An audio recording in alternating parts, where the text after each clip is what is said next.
اللہ الرحمن الرحیم. Class matric, subject Urdu, اور چیپٹر ہے شہید. ڈرامہ اور مکالمے کے اندر صرف یہی ایک چیپٹر لیا گیا ہے شہید کا. اس کے مصنف کے تعارف کے بارے میں اگر ہم دیکھیں تو ان کے مصنف ہے مرزا ادیب. تاریخ پیدائش ان کی 1916 ہے. تاریخ وفات ان کی 1999 ہے. حال ہی کے مطلب یہ ہمارے آج سے 21 سال پہلے ان کا انتقال ہوا ہے. مرزا ادیب ان کا نام ہے، اور مرزا دلاور حسین علی. قلمی نام مرزا ادیب ہے. والد کا نام مرزا بشیر علی تھا. اسلامیہ کالج لاہور سے آپ نے BA آنرز کا امتحان پاس کیا. طالب علمی کے زمانے سے ہی آپ کو لکھنے کا بہت شوق تھا، اس لیے مختلف رسائل میں آپ نے مضامین لکھے. رسالہ ساقی میں افسانہ نگاری شروع کی. افسانہ نگاری کا جو آغاز انہوں نے کیا رسالہ ساقی سے کیا. افسانہ نگاری آپ سب جانتے ہیں بخوبی کہ افسانہ نگاری وہ ایک کہانی کا ایک طرز ہوتا ہے جس کے اندر تمام کیریکٹر اور کہانی حقیقت پر مشتمل نہیں ہوتی، افسانہ ہوتا ہے وہ. مشہور رسالہ ادب دنیا میں بھی آپ کے مضامین اور افسانے شائع ہوئے. آپ رسالہ ادب لطیف کے مدیر بھی رہے. اس دوران آپ ریڈیو کے لیے اسکرپٹ بھی لکھنے لگے.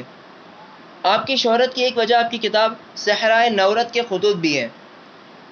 جنگل، کمبل، خاک نشیں، ناخن کا قرض، مٹی کا دیا، صحرائے نورت کے رومان، آنسو اور ستارے، فنکار، خوابوں کے مسافر، ستون، لہو اور قالین، اور پس پردہ فصیل شیشے کی دیوار اور مامو جان آپ کی مشہور تخلیقات ہیں. یہ تمام وہ افسانے اور نظمیں ہیں جو آپ نے کیا کی، لکھی. اب بات کرتے ہیں اس شہید کے جو چیپٹر ہے اس کے بارے میں. تو اس کے اندر یاد رکھیں جب بھی کوئی ڈرامہ یا مکالمہ لکھا جاتا ہے اس کے اندر کیریکٹر سب سے امپورٹنٹ ہوتے ہیں. پلاٹنگ کیریکٹر اگر یہ ہوں گے، جیسے کہ آپ کو گزشتہ کلاس کے اندر میں نے ڈرامے کی، افسانے کی آپ کو ڈیفینیشنز بتائی بھی تھی. میں نے آپ کو سب چیزیں بتائی تھی کہ کون سا ڈرامے کے اندر کیا چیز ضروری ہوتی ہے، افسانے کے اندر کیا چیز ضروری تھی، سب چیزیں میں نے آپ کو بتائی تھی، پلاٹنگ وغیرہ سب چیزیں. تو اس کے اندر دیکھیں کردار جو ہے وہ رضیہ کا کردار ہے جو کہ 11-12 سال کی ایک لڑکی ہے. اس کی ماں، اس کا باپ، شاداں اور ایک سایہ، یہ وہ تمام کیریکٹر ہیں جن کو اس کہانی کے اندر اور مکالمے کے اندر کیا کیا گیا، استعمال کیا گیا ہے. یاد رکھیں کوئی بھی کہانی یا کوئی بھی جب کوئی مضمون لکھا جاتا ہے اس کے اندر کسی کا نام لینا اور اس کے ذریعے سے ڈائلاگ بولنا، یہ ان چیزوں کو سامنے رکھنا ضروری نہیں ہوتا. وہ سیدھا سمپل سے ایک لائن کے اندر ایک سینٹینس، دوسری لائن کے اندر دوسرا سینٹینس، مطلب سینٹینس کے حساب سے بات چل رہی ہوتی ہے. لیکن جب ڈرامہ اور مکالمے کی بات ہوتی ہے تو اس میں جو کیریکٹر بھی اپنے ڈائلاگس ادا کرے گا سب سے پہلے اس کا لکھا جائے گا کہ اب کس کے ڈائلاگ کی باری ہے. مثال کے طور پہ اگر ماں کی باری ہے تو پہلے لکھا جائے گا ماں، پھر اس نے کیا کہا وہ لکھا جائے گا، پھر وہ کس کو کہہ رہی ہے، اگر باپ سے بات کر رہی ہے وہ باپ جواب دے رہا ہے تو پھر لکھا ہوگا باپ. اور اگر بات چل رہی ہے رضیہ کی تو رضیہ کے کیریکٹر سے پہلے رضیہ لکھا ہوگا، پھر اس کے بعد رضیہ کی بات لکھی جائے گی. ٹھیک ہے، تو یہ تمام چیزوں کا پھر اس میں خیال کیا جاتا ہے. یہ شہید کا جو مکالمہ اور ڈرامہ آپ کے سامنے لکھا گیا ہے یہ ایک شہید کی کہانی ہے. 6 ستمبر کو ایک لڑکا جو ایک بچہ جو اپنے گاؤں میں پیدا ہوتا ہے، گاؤں دیہات کے اندر، تو یہ اس کی کہانی ہے جو بڑا ہونے کے بعد پاکستان کے فوج کے اندر شمولیت اختیار کرتا ہے، اور پھر اس کے 6 ستمبر کے دن ہی شہادت اس کی واقع ہوتی ہے. تو یہ اس افسردہ گھر کی کہانی ہے اور باعزت گھر کی کہانی بھی ہے جہاں پر ایک شہید نے جنم لیا اور ایک شہید پیدا ہوا اور اسی مٹی کے اندر اس کو دفنایا بھی گیا.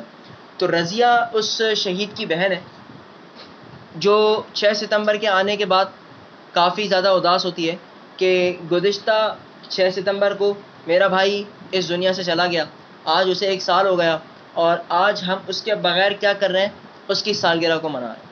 مطلب سالگرہ تب منائی جاتی ہے جب انسان دنیا میں موجود ہے، اس کا وجود ہوتا ہے، دنیا میں جب وہ آیا اور موجود ہے تو اس کی سالگرہ منا رہے ہیں. آج وہ دنیا میں ہے ہی نہیں تو اس کی خوشی کا دن سب کے غم کا دن ہے، کیونکہ اسی دن اس کا انتقال بھی ہوا، اسی دن اس کی شہادت بھی ہوئی، اور اسی دن جو ہے اس کی پیدائش بھی ہے.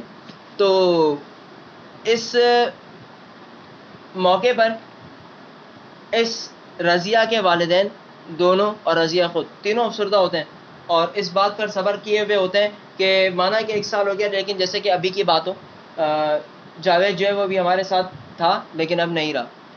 تو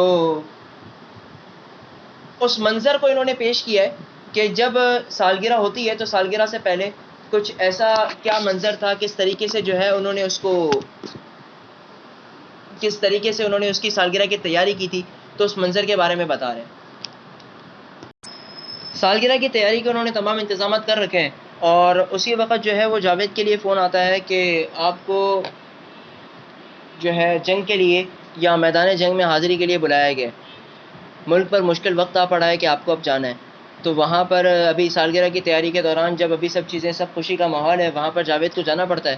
تو والدہ بھی اسے روکتی ہیں اور بہن بھی روکتی ہے۔ بہن کہتی ہے میں نے آپ کے لیے آپ کی پسند کا ہار تیار کر کے رکھا ہے، تو اب میں چاہتی ہوں کہ آپ کو پہناؤں۔ تو جاوید کہتا ہے کہ ابھی مجھے میرا وطن بلا رہا ہے، میں واپس لوٹوں گا تب مجھے اس ہار کو پہنانا، اور تب میں آ کے تمہارے ہاتھوں سے یہ ہار کو پہنوں گا۔ اور ماں بھی کہتی ہے کہ بیٹا رک جاتے۔ تو یہ کہتا ہے کہ ماں مجھے اس وقت زیادہ ضرورت ہے کہ میں وہاں جاؤں، میرے وطن کو میری ضرورت ہے، تو پھر میرا وہاں جانا زیادہ ضروری ہے۔ تو یہ کہہ کر جو ہے کچھ سب کی آنکھوں میں آنسو چھوڑ کر یہ چلا جاتا ہے، اور بعد میں خبر ملتی ہے کہ اس جنگ کے دوران شہادت ہو گئی، اور اس کا خون میں نہایا ہوا خوبصورت جسم جب آتا ہے تو پھر اس کو دفن کیا جاتا ہے باعزت طریقے سے۔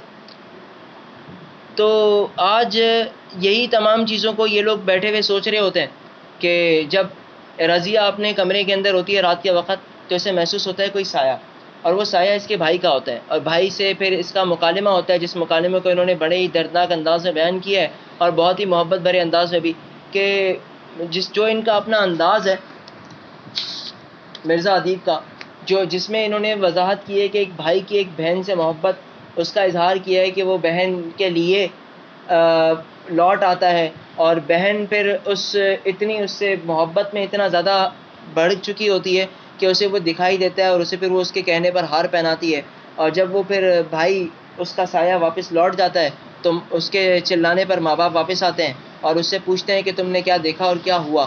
تو وہ کہتی ہے کہ بھائی آیا تھا، میں نے اسے ہار پہنایا۔ تو ماں باپ اس بات کو نہیں مانتے، تو وہ پھر چلاتی ہے کہ ہار پر خون ہے، کیونکہ میں نے بھائی کو پہنایا تھا اور بھائی کا جسم خون میں نہایا ہوا تھا، تو اس ہار پر بھی خون ہے، مطلب میرا بھائی آیا تھا۔ تو اب یہ ایک محبت ہے، اور جس کو ہم حقیقت پر بھی مبنی کہہ سکتے ہیں اور افسانہ اور ڈرامہ بھی کہہ سکتے ہیں، کیونکہ جب ویسے تو اس دنیا میں جو لوگ آتے ہیں تو وہ چلے جاتے ہیں، جانے کے بعد کوئی لوٹ کر آیا نہیں، لیکن شہید کی بھی ایک زندگی ہے۔ شہید جو ہے وہ کبھی اسے آپ صلی اللہ علیہ وسلم نے فرمایا اسے کبھی مردہ نہ کہو، وہ حیات ہوتا ہے۔ شہید کی زندگی حیات کی زندگی ہے، اس کا لوٹ کر آنا بھی ممکن ہے اور لوٹ کر نہ آنا بھی ممکن ہے۔